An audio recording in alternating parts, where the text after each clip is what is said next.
Could you handle a class of children? Not just handle them, but make sure they were learning. It could be something you've never even considered. It could be something that, like many of us, you thought from time to time, maybe I should be a teacher. Stuart Wood had been working in the music industry for more than 30 years when, during COVID, he suddenly started considering the idea of becoming a teacher, even though he hadn't been in a classroom since he himself was a teenager. After 18 months of training at 2 schools, one in Dartford, one in Bexley, next month he starts a new job as head of music at a new school. Stuart joins us now. Lovely to have you on the show, Stuart. How are you? I'm good, thank you. Yeah, my pleasure. Tell me about that moment then. I said it was sudden. Was it really? What happened? I think the pandemic put us all through a filter of some kind. And at the end of that, I was sort of left wondering what to do. And I do remember typing into Google music jobs, having had, like you said, like a varied career in music. And what kept coming up was the need for teachers, the need for music teachers, particularly in the UK. And there was massive resistance came up within me, but I did phone the government helpline. And before I knew it, I was kind of put in touch with a charity called Now Teach, run by Lucy Calloway. And I realized that there was a space for older people in the education profession. In fact, they were realized how valuable we are, having had work experience and life experience. So I just was then sort of carried on this journey, really, and here I am. What was the massive resistance that sort of welled up in you, do you think, in the first instance? Was that memories of your own school days, or a fear of teenagers, or what was it? All of those things.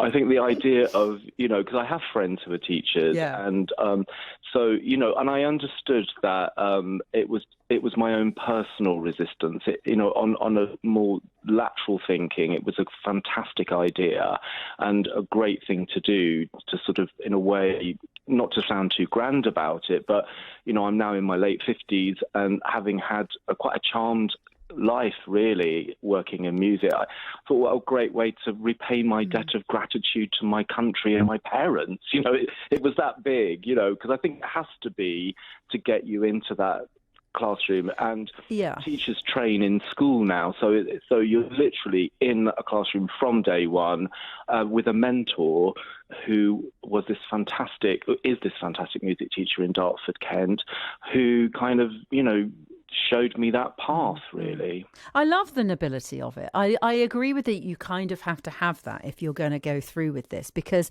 there are so many naysayers.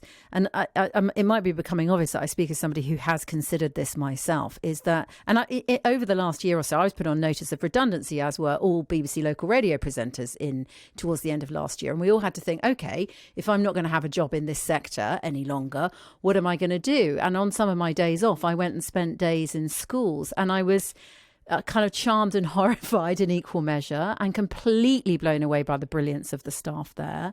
But you've got to get past the fact that a lot of people are very negative about teaching at the moment, and it's hemorrhaging, the profession is hemorrhaging staff. So your nobility has carried you through, hasn't it? Your noble vision, I guess. I think that's right. There is a negative message about teachers, and I think that's coming from several different places. But like you say, the reality of when you're in school, you meet the staff, you meet fellow teachers and the kids themselves, and you realise what an amazing universe it can be. I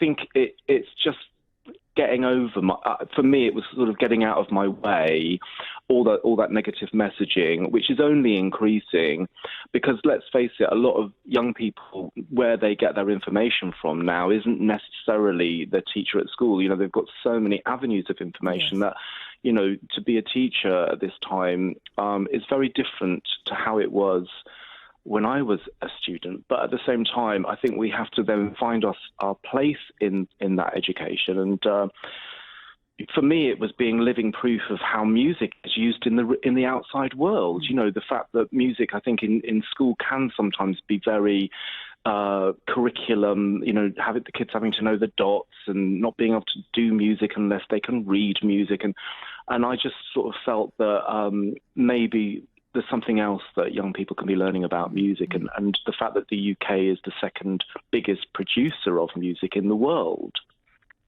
Going into teaching in a creative subject, I think must be wonderful, because there is an argument that we're not really providing enough creativity to young people in schools and outside of schools. So does it feel particularly valuable to be working in that sort of subject area? I mean, I think music still kind of is considered one of those subjects which is a bit like for the students' time to kind of switch off, and also for the school sort of can be, it's a kind of fun thing. But actually, I think science, definitely is proving that music, we use a different part of our brain, we use a different part of our imagination, and all of those attributes to a young person's day, even if they do an hour of music a week, can set them on a slightly different path from that lesson. And for me, it's not about what they're going to do in the future. It's like, what do they get out of that hour? Can it sort of turn their day around, or make them think differently, think creatively? Those skills, I think, are being much more understood today. A kid says to you in period 5 on a Friday, "Mr. Wood, sir, why should I bother? Why does it matter?" You're uniquely placed to tell him why, aren't you? Because you've had this amazing career in it. What are you going to tell that kid? Well, it's a good question, because, you can that sort of $1 million question that students raise in every lesson is, why do I need to know this? And with music particularly so. But I always say to them, in a sense, like when you're in that interview for your dream job, whatever it is, whether it's working in a zoo or becoming a doctor, or, whatever it is that you want to do, running your own business, finding a client, the conversation will always lead round to, what kind of music do you like? Have you been to any gigs? That whole idea of you as a human being. And I think music is such a part of the narrative of who we are as humans. And without that, without any kind of interaction or understanding or appreciation of music even, we're missing something on our journey. So I try and emphasize that whether you're going to do music or not, it's a valuable thing to have in your life. I had a life-changing English teacher at school, Ian Brinton, who sometimes listens to BBC Radio Kent, and I'm going out for a beer with him later this week. So hi, Ian, if you are listening. He's an amazing guy, and he says to me when I was thinking, can I do it? Could I? Because my degree was in English. Could I teach English? And he said, over several beers, Julia, we have to help children read because it opens doors. The language opens doors for us in our lives. There's a strong argument that music does the same, isn't there? Absolutely, yes. And, we have such a fantastic tradition in this country of not only our pop music, but our folk music, classical music, the music that is made in our local pubs, around the country. And I have a strong belief that we have to kind of, be part of incubating that all the time. And we can't take for granted that a child is going to come from a home where music is played or even talked about. So, that's kind of something, that's a space I can create and hold for them. Okay, I'm going to go to the other extreme of asking a really, really crass question, but I think it's one that I've been asked it when I was thinking about teaching. What are you going to do, and maybe it's already happened, the first time a child says, "F off, Mr. Wood, I'm not doing it"? It's happened. So, that's the thing, is that I think the surprise for me being, having been, let's say, in the outside world and then going back into school, is that actually music, my knowledge of music really isn't what I trained as a teacher. That was taken for granted that I would be able to understand the subject. More, it's about behavior management. And I think most teachers and most people thinking about coming into the profession, that's the big fear, really, being confronted with a class of 30 year nines who are all going through their own stuff, and then being told to F off, because lack of compliance or whatever. But I think that, within the school culture, there is a behavior management policy, which is really the first thing that you kind of have to kind of get your head around. And then we're not on our own. We're not isolated in that classroom. There is a whole system of support around us. And often it's to the benefit of the child to escalate that behaviour management policy, and if that means they're removed for the rest of that class and have to sit and think quietly, I always give them the choice. It's like, I turn it back onto them and say, look, it's your choice.